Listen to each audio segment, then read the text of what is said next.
اعوذ باللہ السمیع العلیم من الشیطان الرجیم من ہمزہ ونفخہ ونفثہ یا ایہا الذین آمنوا ارکعوا واسجدوا واعبدوا ربکم وافعلوا الخیر لعلکم تفلحون۔ اے ایمان والو،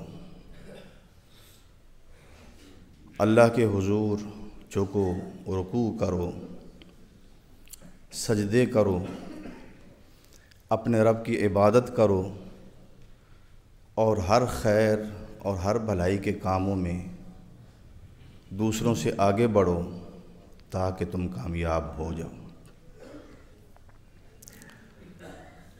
اللہ مالک الملک نے اہل ایمان کو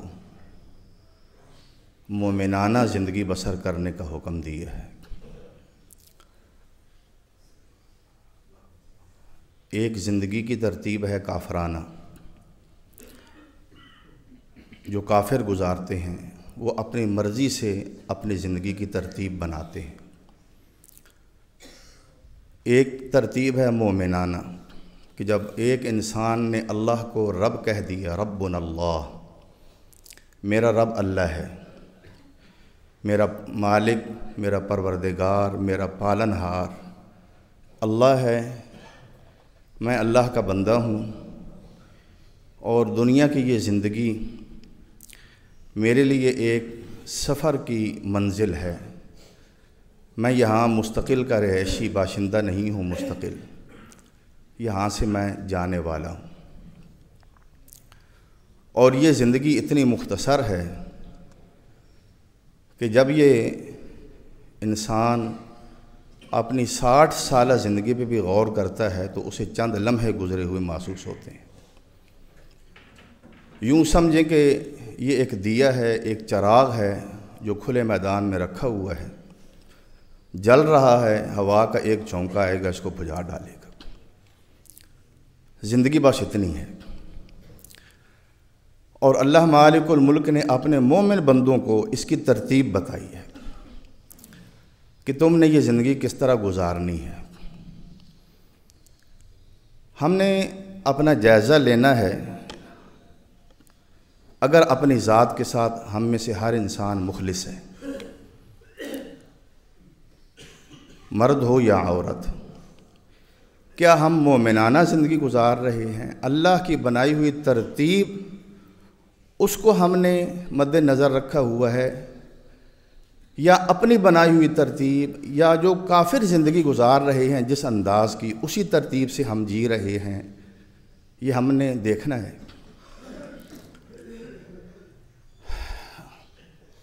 اللہ مالک الملک نے اس آیت کریمہ میں، اور اس طرح قرآن کی بے شمار آیات ہیں جن میں فرمایا ہے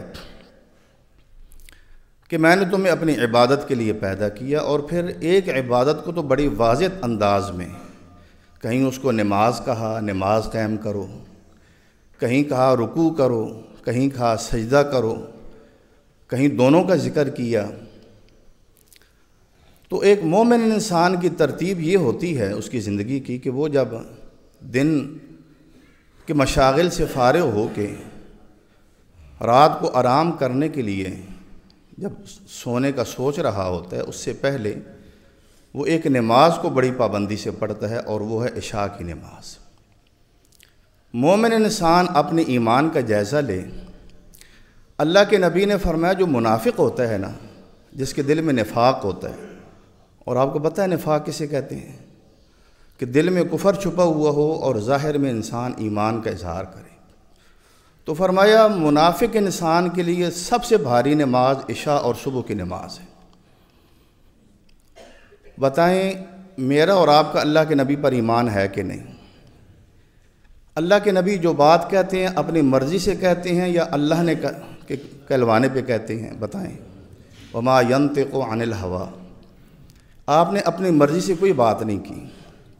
گویا اللہ کی نظر میں منافق انسان وہ ہے جو عشاء اور صبح کی نماز اپنے لیے بوجھ سمجھتا ہے اور اس کا بس چلے تو اس کو چھوڑ دیتا ہے۔ ہم میں سے کتنے لوگ ہیں جو ان دو نمازوں کے پابند ہیں؟ ہم مومن ہیں کہ منافق ہیں؟ پھر صبح کی نماز کے حوالے سے کہ صبح کی نماز یہ ترتیب ہے زندگی کی، مومن انسان کی زندگی کی ترتیب یہ ہے کہ وہ صبح جو ہی طلوع ہوتی ہے وہ اٹھتا ہے اور وہ نماز قائم کرتا ہے۔ اور یہ صبح کی نماز کے حوالے سے ہم 2-3 جمعوں سے ذکر کر رہے ہیں اس کا، اور اس کے اتنے فضائل ہیں، اتنی خیر و برکات ہیں کہ ہم اندازہ نہیں کر سکتے۔ صبح کی نماز رکعتوں کے لحاظ سے مختصر نماز ہے، رکعتوں کے لحاظ سے مختصر نماز ہے تمام نمازوں کے مقابلے، حتیٰ کہ مغرب کے 3 فرض ہیں اور 2 سنتے ہیں، لیکن صبح کے 2 فرض ہیں اور 2 سنتے ہیں۔ لیکن اس کی جو پہلی 2 سنتے ہیں، صرف میں فرض کی بات نہیں کر رہا، صرف 2 سنتوں کی فضیلت اماں عائشہ صدیقہ رضی اللہ عنہا فرماتی ہیں، نبی صلی اللہ علیہ وسلم کو میں نے کسی بھی نیکی کے کام میں اتنی فکر کرتے ہوئے اور فکر کے ساتھ جلدی دکھاتے ہوئے نہیں میں نے دیکھا جتنا آپ صبح کی 2 رکعتوں کے لیے فکر مندی سے ان کو بہت جلدی ادا کیا کرتے تھے۔ جلدی کا مطلب تیزی کے ساتھ نہیں، جلدی کا مطلب وقت پہ، کہ یہ نہ رہ جائیں۔ صبح کی 2 سنتے ہیں۔ اور ایک روایت میں انس رضی اللہ عنہ فرماتے ہیں، مسلم کی روایت ہے، آپ نے فرمایا لہما احب الی من الدنیا وما فیہا۔ یہ جو دو صبح کی سنتیں ہیں، یہ مجھے دنیا اور دنیا میں جو کچھ ہے، پوری دنیا اور اس دنیا کے اندر اللہ نے جو کچھ رکھا ہوا ہے، نعمتیں ہیں، بڑی بڑی قیمتی چیزیں ہیں، بڑی دولت ہے، قسم قسم کی دولت ہے، ہیرے جواہرات کی شکل میں، سونے کی شکل میں، چاندی کی شکل میں، دیگر بے شمار چیزیں ہیں۔ پاک پیغمبر نے فرمایا یہ 2 رکھتے ہیں، یہ مجھے دنیا و ما فیہا سے زیادہ محبوب اور پیاری ہیں۔ مومنانہ زندگی کا اگر جائزہ لینا ہو تو آپ لے لیں، اللہ کے لیے یہاں بیٹھے لے لیں۔ مجھے اور آپ کو کیا عزیز محبوب ہے؟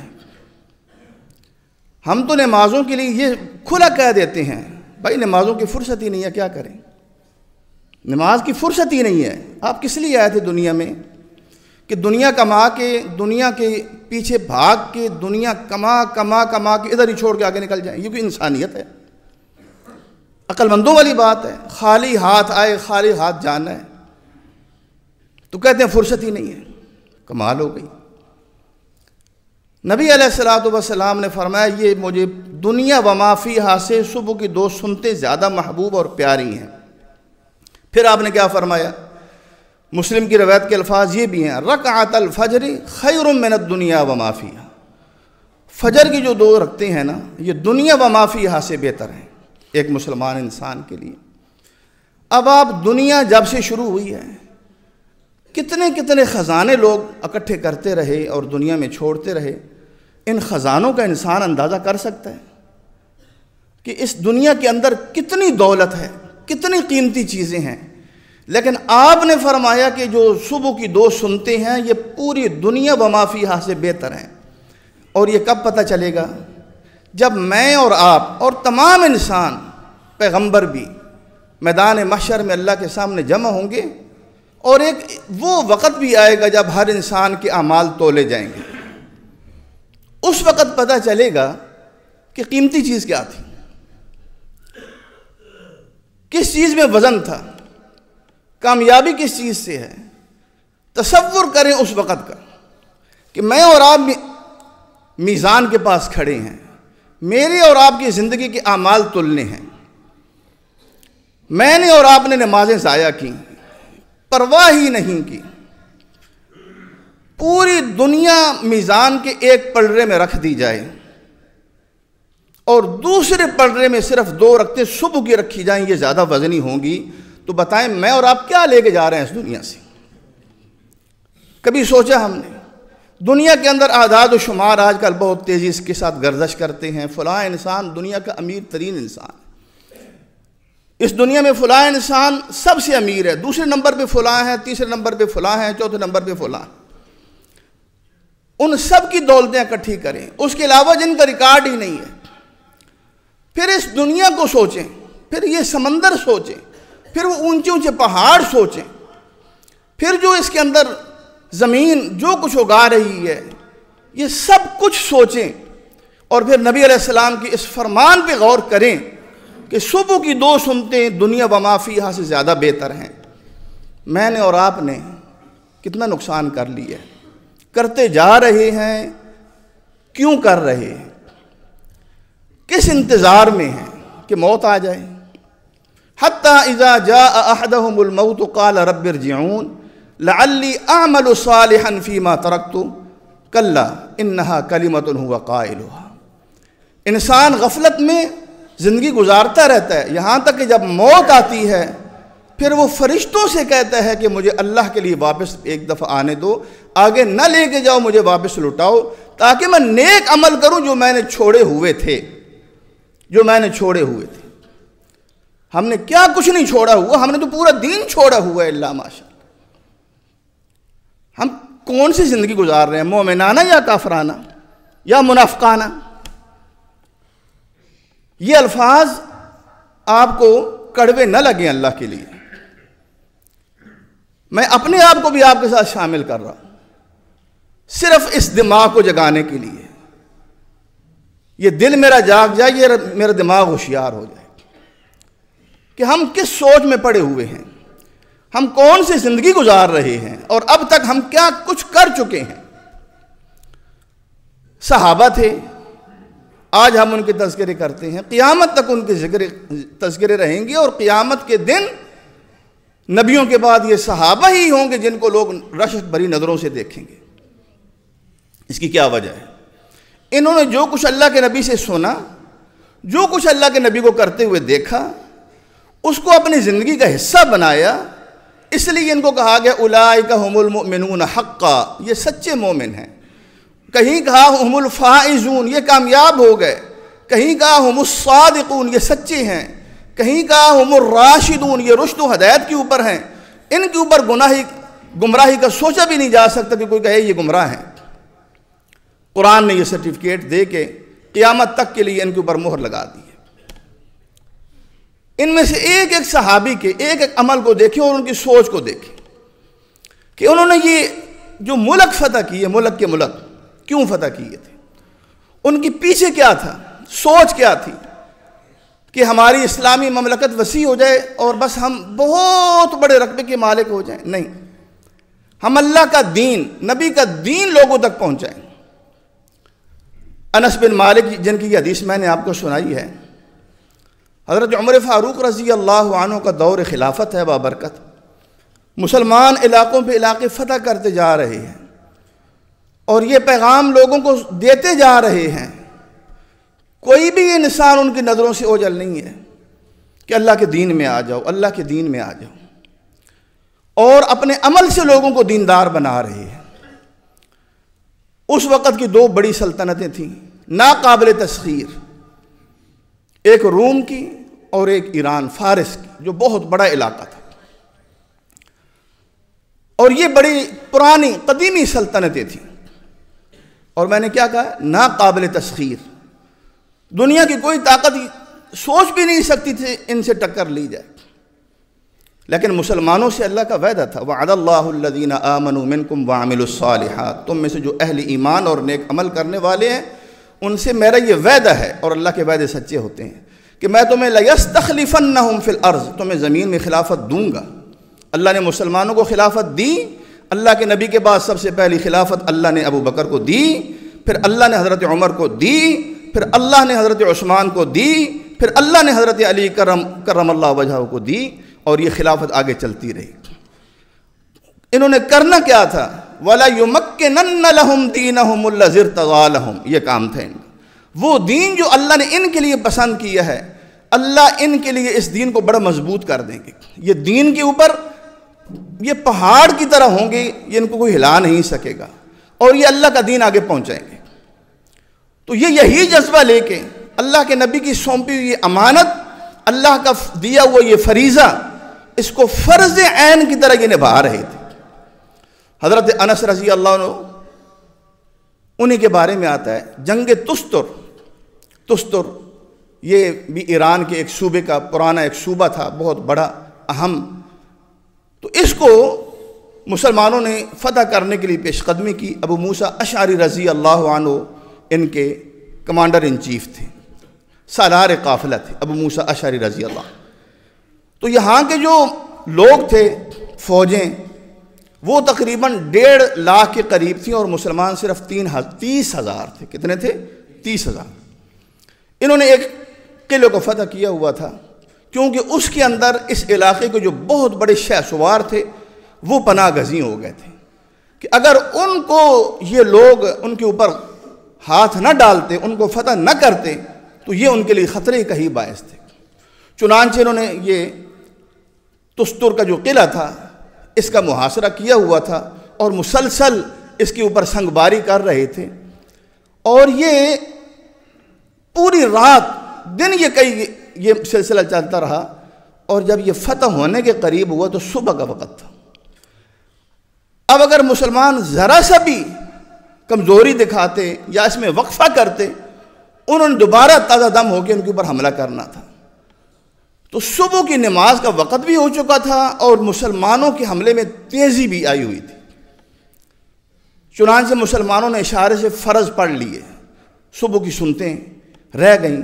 قرآن نے کہا ہے فَإِنْ خِفْتُمْ فَرِجَالًا أَوْ رُكْبَانًا، اگر تمہیں دشمن کا خوف ہو اور نماز جانے کا خدشہ ہو، پیدل ہو سوار ہو اشاروں سے پڑھ لو.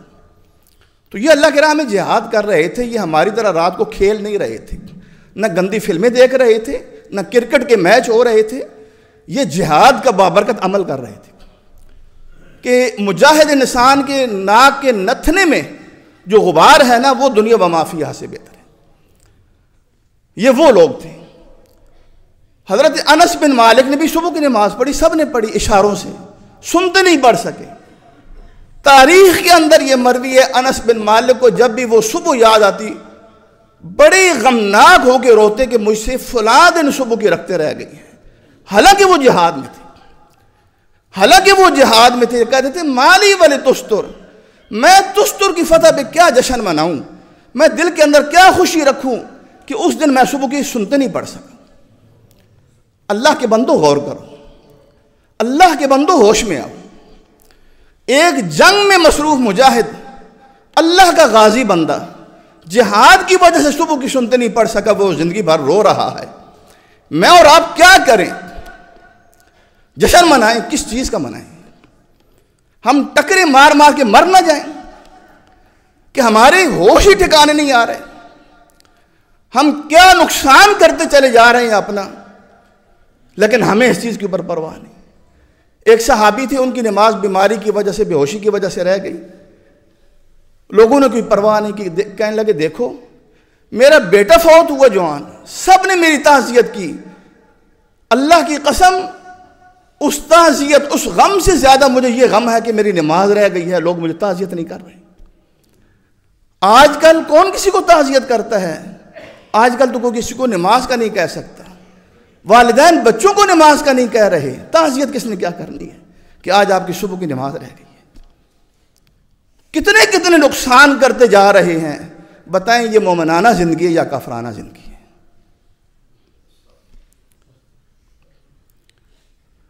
یعنی کیا لے کے جا رہے ہیں؟ ہمارے دن کا آغاز اللہ کے غضب سے ہو رہا ہے، راتیں اللہ کے غضب سے گزر رہی ہیں. ہم کیا لے کے جا رہے ہیں؟ یہ مومنانہ زندگی ہے یا کافرانہ زندگی ہے؟ بتائیں تو صحیح نا. کوئی ایک چیز بتائیں، پن پوائنٹ کریں کہ ہماری ترتیب کیا ہے زندگی کی. ہم نے اپنے ذہن میں کیا ایک شیڈول بنایا ہوا ہے؟ ہم کس ترتیب سے زندگی گزار رہے ہیں؟ مسلمان ہیں، کیا مسلمانوں کے یہ کام ہوتے ہیں؟ نبی صلی اللہ علیہ وسلم صبح کی نماز پڑھتے، اور جب سنتوں کی یہ اہمیت ہے تو فرض کتنے اہم ہوں گے. آپ نے یہ سنتے کبھی سفر میں بھی نہیں چھوڑی. سفر میں بھی یہ صبح کی سنتے اور وتر نہیں چھوڑے. باقی سنتے سفر میں ان کی چھوٹ ہے، لیکن نبی علیہ السلام نے صبح کی سنتے سفر میں بھی نہیں چھوڑے. ہم تو حضر میں چھوڑ دیتے ہیں. سنتے ہیں فرض ہیں، جا رہے ہیں، دن پہ دن ضائع کرتے جا رہے ہیں، حتیٰ کہ ایک وقت آتا ہے موت آ جاتی ہے۔ آپ کا کیا خیال ہے کہ جانے والا یہ نہیں کہتا ہوگا کہ مجھے ایک تھوڑی سی مہلت دو تاکہ میں نیک عمل کر لوں؟ میرے اور آپ کے پیارے جنہوں نے پوری زندگی نماز نہیں پڑھی، جو دنیا سے چلے گئے، ذرا سوچیں ان کے بارے میں، جب فرشتے ان کی روح نکالنے کے لیے آئے، کیا انہوں نے ان کی منتیں نہیں کی ہوں گی؟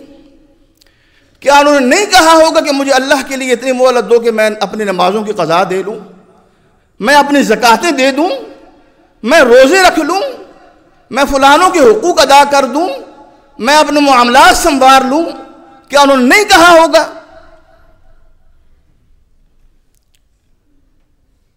میرے اور آپ کے اوپر یہ وقت نہیں آنا۔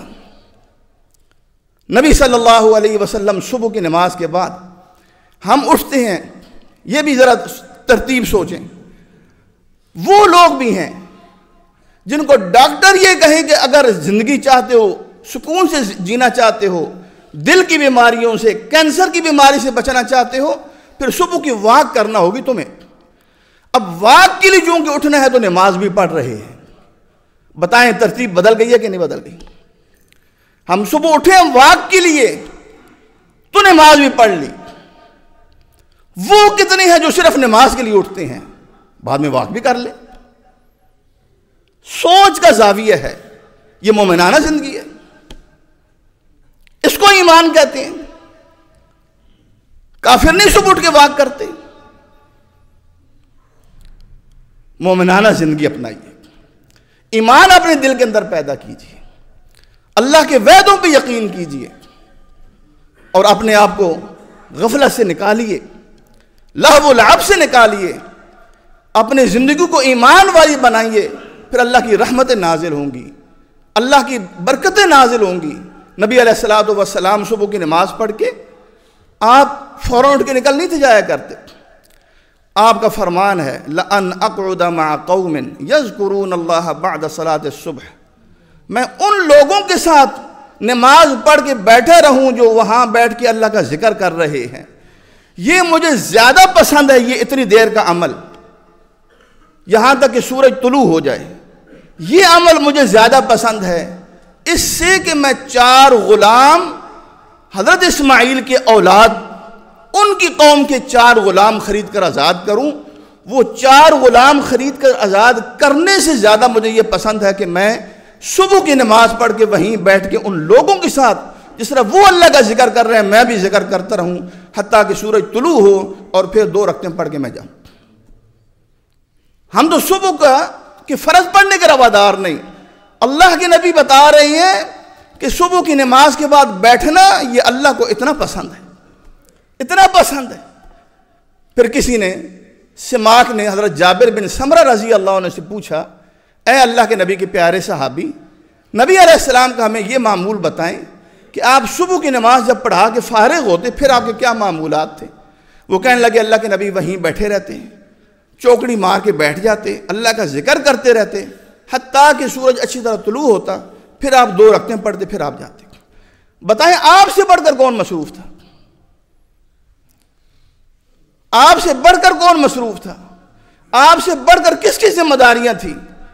دینی، مذہبی، معاشرتی، معاشی، جتنی ذمہ داریاں آپ کی تھیں اور کس کی تھیں؟ لیکن ان ساری ذمہ داریوں کو ایک طرف رکھ کے سب سے زیادہ ان اوقات کی قدر تھی۔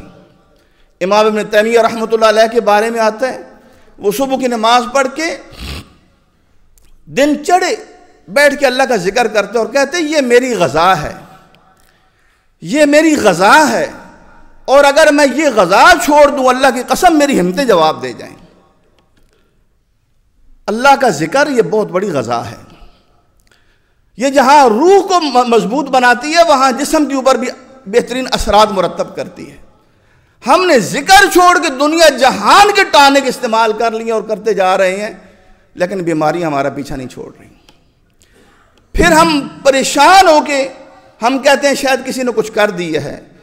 او بھائیو، ہم نے خود کیا ہوا ہے، ہمارا اپنا کیا دھرا ہے کہ اللہ کو جو بھول جاتا ہے اللہ اسے بھول جاتے ہیں، وہ اللہ کا نہیں رہتا۔ اللہ کہتا ہے یہ میرا بندہ نہیں ہے، اس کا میرے ساتھ کوئی تعلق نہیں ہے، اس کا میرے سے کوئی رشتہ نہیں ہے، یہ جہنم کا کتا تیار ہو رہا ہے۔ وَلَا تَكُونُوا كَالَّذِينَ نَسُوا اللَّهَ فَأَنْسَاهُمْ أَنفُسَهُمْ أُولَٰئِكَ هُمُ الْفَاسِقُونَ لَا يَسْتَوِي أَصْحَابُ النَّارِ وَأَصْحَابُ الْجَنَّةِ أَصْحَابُ الْجَنَّةِ هُمُ الْفَائِزُونَ۔ ان لوگوں کی طرح مت ہو جنہوں نے اللہ کو بلا دیا ہے، اللہ نے ان کو ان کی جانوں سے گنوا دیا ہے، یہی فاسق ہیں، ان سے فسق و فجور ہی سرزد ہوگا۔ اور پھر فرمایا لوگوں جنت میں جانے والے اور جہنم میں جانے والے برابر نہیں ہیں۔ یہ کیوں ذکر کیا ساتھ کہ جنہوں نے اللہ کو بلا دیا، پھر فرمایا جنتی اور جہنمی برابر نہیں ہیں۔ اللہ کو یاد کریں، اللہ کا ذکر کریں، نمازوں کی پابندی کریں اور اللہ کی رضا کے لیے ان اوقات کو استعمال کریں تاکہ دنیا میں بھی خیر و برکت حاصل کر سکیں، خاتمہ بھی ایمان کے اوپر ہو۔ جب اللہ کی طرف سے فرشتے روح نکالنے کے لیے آئے، اللہ کی طرف سے سلام آئے، کیونکہ ہم اس کے فضل سے، اس کی رحمت سے ہم اس کو یاد کرنے والے بندوں میں تھے، تو اللہ کا سلام آئے۔ ان لوگوں میں سے نہ ہوں کہ جن کی طرف اللہ جب فرشتے بھیجے جاؤ اس بدبخت کو لے کے آؤ، وہ آتی ہی کہیں چلو اپنے رب کی طرف جو نہایت ناراض ہے کہ اس نے تو پوری زندگی تمہیں نعمتوں سے نوازے رکھا اور تمہیں یہ گوارا نہ ہوا کہ تم اپنے رب کے شکر گزار بندے بن سکو، اس کی حضور سجدہ کر سکو، اس کی نافرمانیاں چھوڑ سکو۔ اللہ مجھے اور آپ کو عمل کی توفیق دے۔ وآخر دعوانا الحمدللہ۔